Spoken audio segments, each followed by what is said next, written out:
Якутия – самый крупный российский регион.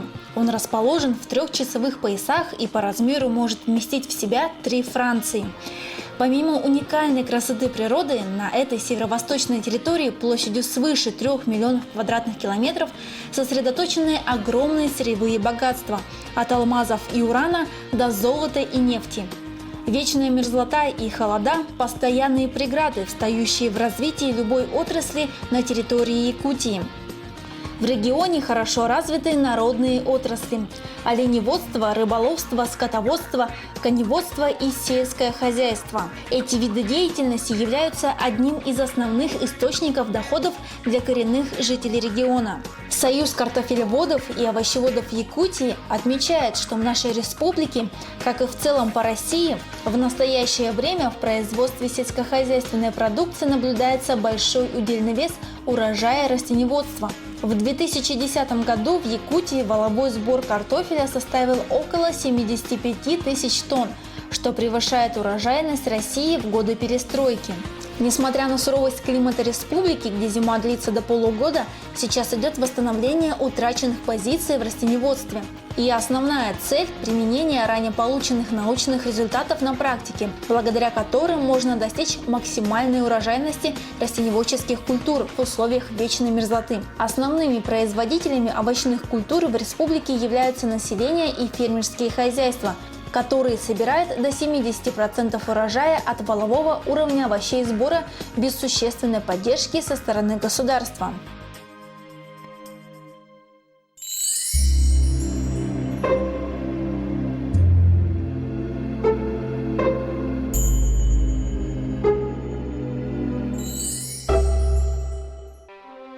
Крестьянское хозяйство Григорий М. является одним из стабильно и успешно работающих крестьянских хозяйств в пригороде Якутска. Помимо выращивания овощей в теплице, хозяйство имеет опыт работы по выращиванию бахчевых культур – арбуз, дыня, кукуруза, а также картофеля и капусты. В 2009 году хозяйство собрало рекордный урожай картофеля – 5000 центнеров с гектара. А по итогам 2010 года стала победителем в республиканском соревновании работников АПК среди крестьянских хозяйств в номинации «Лучшее овощеводческое крестьянское хозяйство». Прошлогодние результаты хозяйства также впечатляют.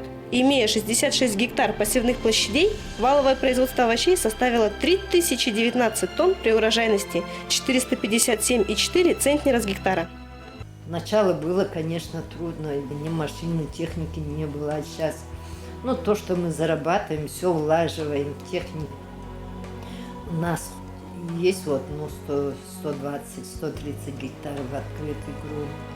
Теплицы уже, если рассадников не считать, уже 4-4,5 гектара. С 5-6 часов на 5 до 12 часов уже теплицы работают. Вот. А потом на полях у нас тоже вот как в летнее время-то рано светает. 7 часов уже на поле, а рабочее время не ограничено. В течение 10 лет это все мы прошли, это мы подняли. Мы уже теперь знаем, как можно поднять, допустим, вот это наше растениеводство.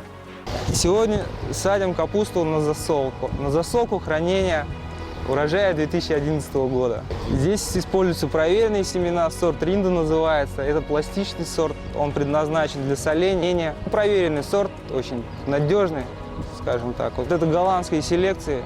Вот есть сорта, значит, они подразделяются по сложности выращивания, по агротехнике выращивания. Чем профессиональный сорт, тем сложнее за ним ухаживать. Но зато отдача там соответствующая, если при грамотном подходе все вовремя сделано. Вот. А почему нам нравится именно этот сорт? Потому что он неприхотливый. Наше лето, оно такое непредсказуемое, либо, скажем, дождливое может быть, либо может быть очень жаркое. Вот эта культура, она хорошо переносит как раз избыток влаги и жару. Крестьянское хозяйство семьи М преуспело не только в ведении приусадебного хозяйства, но и в практическом применении технических орудий крестьянского хозяйства, инновационных методов. Обычно здесь делают систему короба, частники на дачах. А коробная система, она, как сказать, хуже. Может, первый год хороший урожай, а второй год уже не будет. Потому что, видите, между деревьями и землей, грунтом, образуются болезни. Засесть там паразиты. Мы в промышленном масштабе выращиваем, поэтому нам нельзя эти болезни. Полив у нас капельная система, снизу поливаем. И вот капельным полив чем преимущественно. Поволе накроем где-то, если пленка, то она, влага не уходит. И воды меньше требуется. Удобрять можно. Не органику. Ну, обычно мы азофоску употребляем или мочевину. Тепличные огурцы должны быть самоопыляющие, потому что внутри теплицы нет ветра, насекомые меньше. Тепличные, они сами опыляются, сами вот это плоды носят. Это составляет где-то 5 соток. Мы собираем где-то, ну, в среднем где-то 7 тонн за сезон. Честно говоря, у нас даже мы не справляемся, огурцов у нас не хватает. Очень дело. Для населения вообще не хватает. В Якутске, значит, все продают жатайские огурцы. И наши можно сразу определить по виду. Но у нас всегда огурцы свежие. Потому что мы утром собираем, утром сразу отвозим. А китайские привозные уже начинают уже желтеть, во-первых. И во-вторых, они товарный вид не лучшего качества. И в-третьих, попросите сертификат, который мы продаем, все сертифицированные. Ну, обычно мы оптовую базу сдаем и на рынке. Продавцы не наши стоят, все перекупщики. Потому что у нас нет возможности в каждом рынке там по 3-4 человека поставить. Есть, у меня мечта есть такое. Открыть здесь оптовую розничную торговлю, сделать большие склады и только местным продукциям продавать. Деятельность крестьянского хозяйства М не финансируется бюджетными средствами, но, несмотря на это, имеет высокие производственные показатели. Примечательно, что 60% овощей на рынке столицы республики приходится на долю крестьянского хозяйства Григорий М. Стоит отметить, что, работая в течение 12 лет, семья М вела на практике подборку сортов семян овощных культур, устойчивых к климатическим условиям земель поселка Житай. Часто повторялись случаи неприживания сортов, либо они теряли первоначальную продуктивность. В данное время фермеры практически полностью специализируются на голландских семенах. Самым большим достижением можно считать появление якутских арбузов и кукурузы на рынках. Вот на участке напротив Ус-Хаты на поворот выращиваем морковь, арбузы, картошку, кукурузу и капусту. Капельный полив, который вы сейчас видите, через каждые 25-30 сантиметров там существуют микрокапиллярные дырочки, через которые под давлением подается вода. Суховей дует, и почва высыхает после обработки. Пока механизация вот это все пройдет, а посредством капельного полива, как только отсеемся, и сразу натягиваем капельный полив. И за счет влаги мы дружные всходы получаем. И в течение всего сезона поливаем и получаем нужный результат. Ну, на 1 гектар она обходится где-то в пределах от 50 до 65 тысяч рублей. Сравнительно то, что урожайность, если, например, достигается до 70-80 тонн с гектара, в сравнительном отношении это будет не очень дорого. Выгодно в каком отношении? Ну, сами представьте, водоемы у нас небольшие, вода заканчивается быстро. А система капельного полива – это водосберегающая. На 1 гектар, например, положено несколько тысяч кубов воды, ну, разов 5-6 меньше воды употребляется капельным поливом, потому что она точечно бьет на растения. И помимо того, сзади вы видите вот это вот акрил. Если его накрыть, то никакой суховей, никакая гроза, никакой град не побьет наши посевы. Вот капельный полив и акрил – это за ним большой будущее.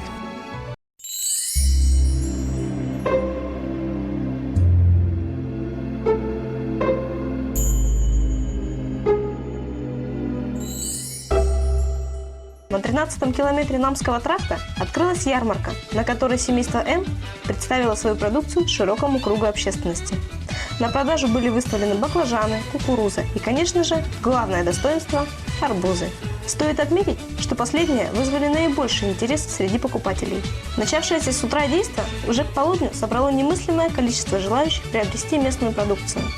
Потребители восторженно отзывались не только о цене, но и о качестве товара. Самым главным фактором явилось желание приобрести местный качественный продукт по доступной цене. Люди положительно высказывались на тему проведения подобного рода мероприятий. Подобные мероприятия следует проводить? Да, конечно. А вы довольны ценами? Да, нормальные, приличные цены. А качество продукции? Попробовали, вроде нравится. Ярмарки? Конечно. А вы довольны ценами и качеством продукции? Да, местное, оно всегда хорошее. А вы довольны качеством продукции? А ценами? Ценами тоже. Вы в первый раз сюда приезжаете? Да, в первый раз. Довольны качеством продукции? Да, я каждый год здесь бываю. А цены? Нормально, устойчиво, нормально. Местное же все хорошо, красиво, не привозное. Все наше. Вкусный арбуз? Очень. Как вы считаете, стоит ли устраивать подобные ярмарки? Наверное, А как вы довольны ценами? И ценами, и качеством, и вкусовые качества очень хорошие. Знаем, что здесь без нитратов, без химии. А вы довольны качеством продукции и ценами? Очень. Арбузы очень вкусные, сладкие. Кукуруза замечательная. Мы вчера варили кукурузу, сегодня снова приехали покупать. Главное предназначение ярмарки – продажа овощей прямо с огорода. Цены являются весьма приемлемыми при гарантии качества продукции. Мы создали же союз картофелевых овощеводов, создали. Хотели бы объединить и открыть точку оптово-розничной торговли, чтобы все, крестьяне, которые поблизости к городу, чтобы могли там торговать. А то у нас все продукты уходят через посредников, и цена как бы превышается. Мы, например, сдаем по 13 рублей на капусту, а в конечном итоге покупатель покупает по 25-30 рублей. Организация такой ярмарки говорит сама за себя. Цены приемлемые. Да, если учесть, что это все с поля и свежее, то выгоднее брать здесь, чем в лотках. Мало, Да, то вообще очень богатый ассортимент. А за овощами, за огурцами. А тут еще и взяли и кабачок, и баклажаны, и еще арбуз. И кукурузу. Потому что на нашей земле выращенные. Вкусные, наверное. Да не наверное, вкусные мы постоянно берем. Да просто арбуз взять. Да, взяли. Ну и кукурузу взяли заодно. Витамины же. Ну я знаю, что он давно тут садит. Уже не первый год заезжаю сюда, берем капусту, берем, арбузы. Ну вот нынче кукурузу попробовать. Организация такой ярмарки говорит сама за себя. Гордостью семейства М являются арбузы, кукуруза и дыня. Опыты с выращиванием в наших суровых условиях южной ягоды Григорий М начал проводить давно. И вот, путем сложных подсчетов и немеренных экспериментов, умелый хозяйственник добился нужного результата. Урожай в этом году неплохой, конечно. Ожидали большего, но пойдет где-то средний у нас так. А чем вот можно отличить ваши арбузы от привозных? Тем, единственное, что вот они там размерами, может, чуть Да нет, там у нас просто вкусовое качество лучше, во-первых. Ага. И она у нас дозревает на корню, а привозная она недозрело приводит, чтобы транспортировка, чтобы выдержала. Поэтому она где-то не здесь идет сюда, она все по дороге дозревает. В этом году особо удался урожай картофеля. План по уборке перевыполнили на 220%. Этот масштабный показатель в очередной раз доказывает, что при желании любое фермерское хозяйство, выполняющее работу старательно, в состоянии полностью обеспечивать республику продукцией местного производителя. Картофельное поле где-то 45 гектаров засеяно. Где-то в среднем составляет где-то 180 центнеров с гектара. 18 тонн с гектара, если так просто выражать. Сейчас мы поставили северной поставки где-то 80 тонн картошки, хотя у меня в плане 30 тонн. Получается где-то на 240-230% перевыполнен план. Мы полностью можно северную поставку обеспечить даже. Одно мое хозяйство где-то 300-400 тонн идут за короткое время, потому что северная поставка, как сказать, надо рано убирать. Не подвел урожай моркови. Со 128 грядок сняли порядка 400 тонн продукции. И это не предел, так как могло быть гораздо больше. Сейчас в планах Григория Федоровича стоит решение задачи открытия собственных точек сбыта продукции, которые будут наиболее продуктивно работать. Также в разработке открытия крупных овощехранилищей, с проблемой нехватки которых фермеры столкнулись в начале своей деятельности. Все это является мощным желанием двигаться вперед и достигать не только новые технологии, но и широко применять забытые. Вся деятельность фермерского хозяйства семьи М, начавшаяся с нескольких теплиц, привела в итоге к целой комплексной структуре развитого фермерского хозяйства. Главное, нужен правильный подход в организации производства. Современный хозяйственник должен быть умелым бизнесменом, уметь не просто производить продукт, но и успешно его реализовывать. Это касается не только овощеводства, но и всей отрасли в целом.